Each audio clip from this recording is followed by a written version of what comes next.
Terkunci. Dahulu kala ada sebuah kerajaan sangat jauh sehingga tepat di sebelah negeri peri.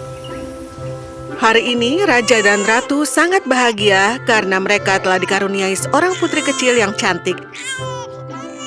Dan mereka telah mengumumkan sebuah perayaan yang begitu besar sehingga semua peri di negeri peri diundang ke upacara pemberian nama bayi, sehingga mereka dapat memberikan putri dengan berkah terbaik mereka. Oh, aku tidak sabar menunggu semua peri datang. Berkah apa yang akan mereka berikan pada anakku yang cantik? Mungkin kekayaan abadi atau ramuan keindahan yang sempurna? Atau bahkan mungkin beberapa kekuatan magis? Orang tua yang bangga mengadakan upacara yang megah dan indah. Sang putri bernama Putri Diana. Semua peri yang diundang memberikan anak itu dengan berkat mereka. Yang terakhir adalah Ibu Peri, Ratu Negeri Peri.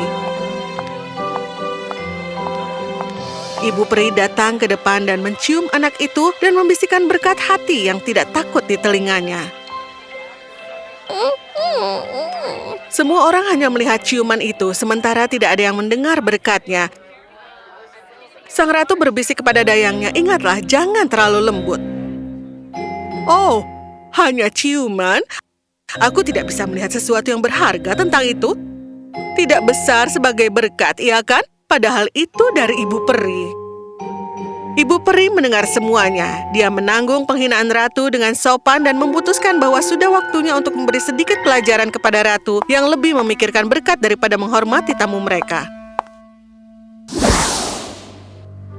Karena orang tidak menyukai atau memahami berkatku sebelumnya, aku memberi kau yang lain. Kau akan menikah dengan pangeran hati tanpa cahaya. Raja dan ratu ketakutan juga panik. Karena mereka berpikir bahwa pangeran hati tanpa cahaya berarti seorang pangeran yang tidak memiliki cahaya atau cinta atau cahaya kebaikan atau cahaya kegembiraan. Mereka mengira bahwa pangeran hati tanpa cahaya berarti seorang pangeran yang jahat. Putri kita takkan menikah dengan pangeran hati tanpa cahaya. Tidak akan. Apa yang bisa kita lakukan melawan kutukan peri itu? Aku seorang raja dan putriku akan dilindungi. Kemudian raja membangun taman yang megah dan indah. Taman itu penuh dengan kebun buah-buahan yang termanis, bunga yang terharum. Di tengah taman, ia membangun sebuah menara dan mengelilingi taman dengan tembok yang sangat tinggi sehingga hanya matahari yang bisa masuk ke dalamnya dengan pancaran sinarnya. Taman itu dikunci dengan 3 gerbang raksasa dan ratusan ksatria menjaga gerbang siang dan malam. Dan menara inilah tempat sang putri dibesarkan. Dia ingin meninggalkan taman dan pergi ke dunia di balik tembok tinggi. Dia sedih dan hampir tidak merasakan kebahagiaan di hatinya. Dia membaca dongeng dan tenggelam dalam cerita negeri yang jauh di sana. Tapi cerita yang paling dia suka adalah cerita tentang Rapunzel yang terkunci di menara sama seperti dirinya.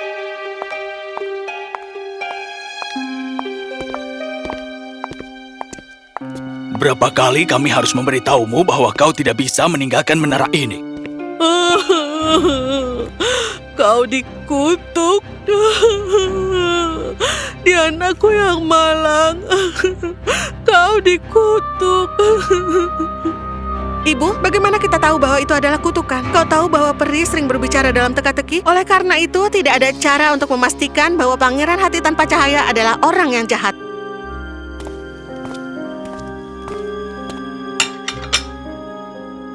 Apalagi itu artinya, Diana? Aku tidak tahu, tapi aku tidak mau berasumsi sesuatu yang buruk hanya karena aku tidak memahaminya. Dan ayah, mengapa aku harus tetap terkunci seperti ini? Hanya karena seorang pangeran memiliki hati yang tidak biasa? Sudah cukup, Diana. Tidak bisakah kau meletakkan cangkir di atas meja dengan benar? Maaf, yang mulia. Maaf katamu, keluar. Ayah, itu bukan salahnya. Itu salah ayah. Beraninya kau. Ayahlah yang menumpahkan tehnya. Diana, tolong jangan menghina ayahmu seperti itu. Maafkan aku, Ibu. Aku tidak punya niat untuk menghina ayah. Aku hanya menyatakan kebenaran. Sebagai raja, ayah harus menjadi teladan di negeri ini. Ayah tidak boleh menyalahkan orang lain. Oh, Diana.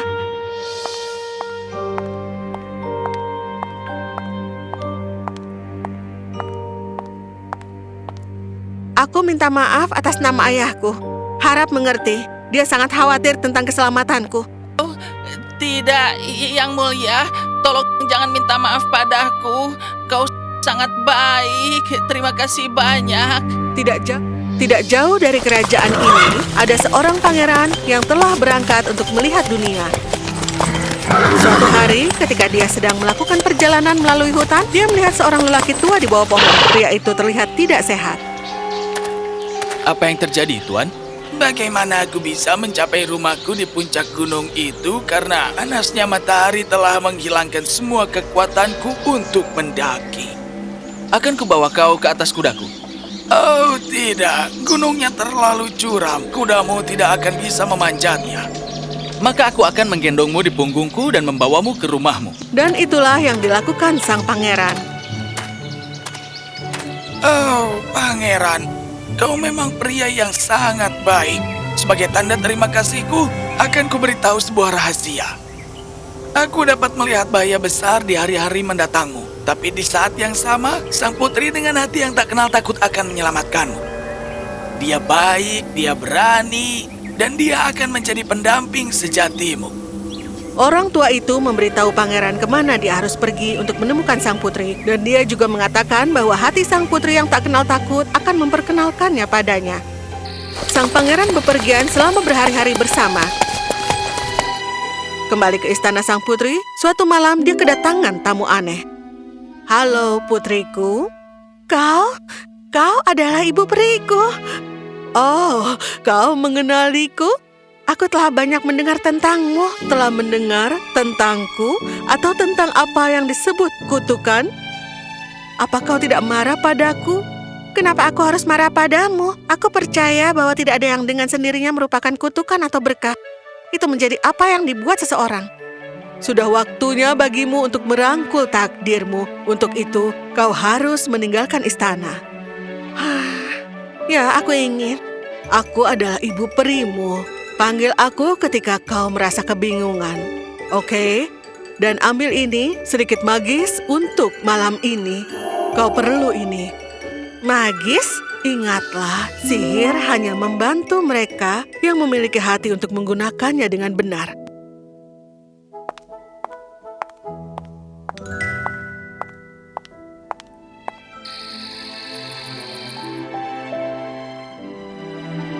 Jadi malam itu, Diana pergi ke taman untuk berjalan-jalan sambil memegang batu ajaib.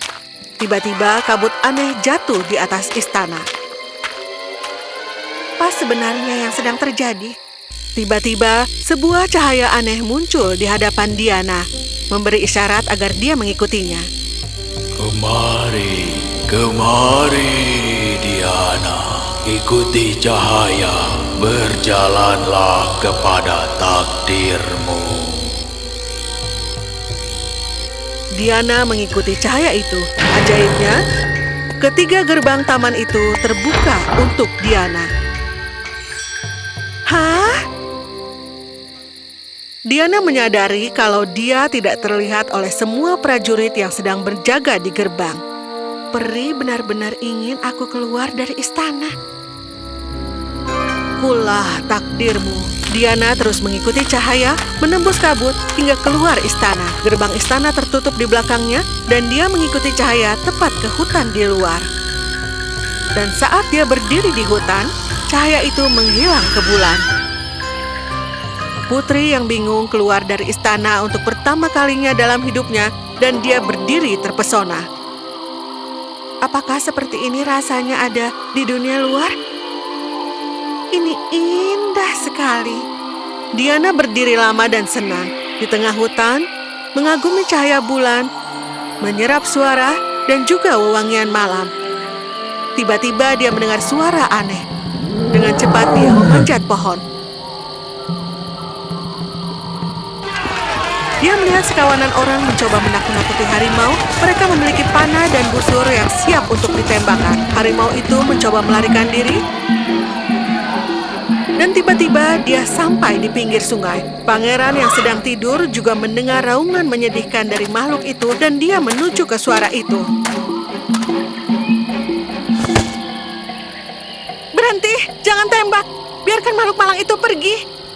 Minggirlah dari hadapan kami. Harimau itu mencoba menyerang hewan kami. Maka dirikanlah pagar di sekitar tanah kalian dan biarkan makhluk itu pergi. Letakkan busur dan anak panah itu sekarang. Dia adalah putri kalian. Jangan berani-berani menyerang. Benar kau?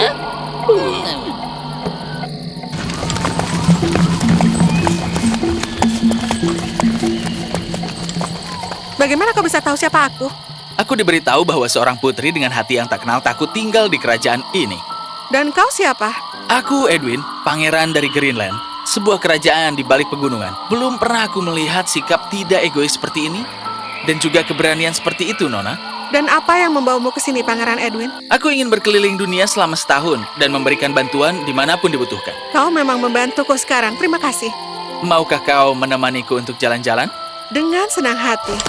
Saat mereka berkuda, pangeran dan putri tidak menyadari ketika mereka memasuki hutan yang ditakuti milik seorang penyihir dengan 3 naga. Penyihir suka menyakiti orang dan mencoba sihirnya hanya untuk bersenang-senang. Dia melihat pangeran dan putri di bola kristal, jadi dia mengubah wujudnya menjadi orang tua.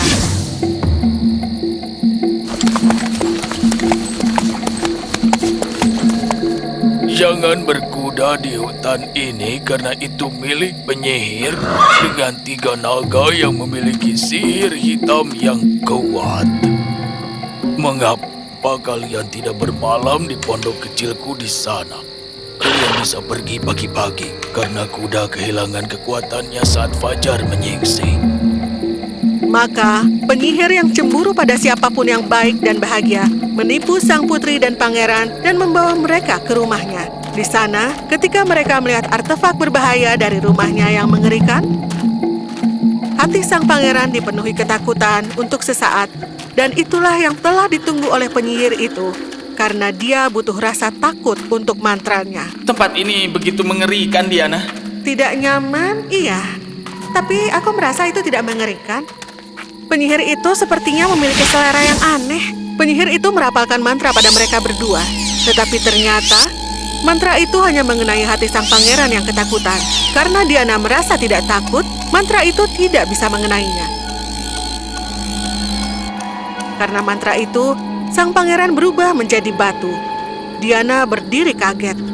Tetapi melihat mantra itu tidak mengenainya, penyihir itu bahkan lebih terkejut. Bagaimana mungkin mantranya tidak mengenai sang putri? Tidak ada yang pernah bisa kebal oleh mantraku selama ribuan tahun aku hidup di dunia ini. Tiba-tiba, seluruh rumah penyihir jahat itu mulai runtuh. Sang putri merasa sedih melihat pangerannya menjadi batu. Tetapi putri tanpa rasa takut langsung mengingat batu hitam yang diberikan ibu peri kepadanya. Dia mengambilnya dan menyentuhkan ke tubuh pangeran yang menjadi batu itu, dan perlahan tapi pasti batu itu mulai mencair dan dia hidup kembali. Saat itu, fajar mulai menyingsing dan dia melihat ratusan batu di dekatnya dan menyadari bahwa mereka semua adalah orang-orang yang telah diubah oleh penyihir itu menjadi batu. Sekarang aku hanya memiliki 1 batu tersisa dan ada ratusan orang yang masih harus diselamatkan. Aku mohon bantu aku, Ibu Peri. Aku harus apa? Sentuh batu ke bola kristal penyihir. Tapi sebelum itu, pangeran bawa penyihir ke lingkaran di sekitar bola kristal dan ikat dia ke naga ketiga di sana. Pangeran dan putri melakukan apa yang diperintahkan. Saat Diana menyentuhkan batu ke bola kristal, aliran air muncul dari bola itu, membanjiri ruangan, dan saat air menyentuh patung-patung yang lain, mereka mulai hidup kembali. Dan karena semakin banyak orang yang hidup kembali, penyihir itu mulai menjadi batu, dan dengan begitu, dia akan tetap menjadi batu. Terima kasih Pangeran dan Putri. Kalian menyelamatkan kami. Putri Diana dan Pangeran kembali ke istana Diana. Yang mulia, aku sangat ingin menikahi putrimu, Putri Diana. Tapi tahukah kau bahwa putriku dikutuk untuk hanya menikah dengan pangeran hati tanpa cahaya? Maafkan aku, Bisakah Anda untuk mengulangi nama itu sekali lagi? Pangeran hati tanpa cahaya. Putriku. Yang mulia, aku adalah pangeran hati tanpa cahaya. Apa? Apa? Ya, orang-orangku menganggapku sebagai pangeran yang baik hati yang membawa cahaya kegembiraan dan juga cinta kepada mereka yang telah kehilangan itu. Mereka berkata aku membawa cahaya ke hati yang tak bercahaya. Karena itu, mereka memanggilku pangeran hati tanpa cahaya. Ini berkat yang mereka berikan padaku beberapa tahun yang lalu. Terkunci di menara ini, aku telah kehilangan cahaya harapan dan kebahagiaan di hatiku, dan ibu periku membawaku kepadamu. Sudah kubilang ibu dan ayah, kita tidak bisa berasumsi bahwa ini adalah kutukan. Itu mungkin kutukan. Diana, seandainya kau tidak baik pada harimau atau tanpa rasa takut di hadapan penyihir, aku sangat menyesal telah menghinamu pada hari upacara pemberian nama. Aku jahat dan kecil. Tolong maafkan aku. Tentu saja ibu peri memaafkan ratu. Akhirnya, pangeran hati tanpa cahaya dan putri Diana menikah serta hidup bahagia selamanya. Dan begitulah, kalau kita memiliki hati yang mulia yang hanya berusaha bersikap adil dan membantu orang lain, serta kalau kita tidak takut, kita dapat mengubah situasi buruk apapun menjadi berkah.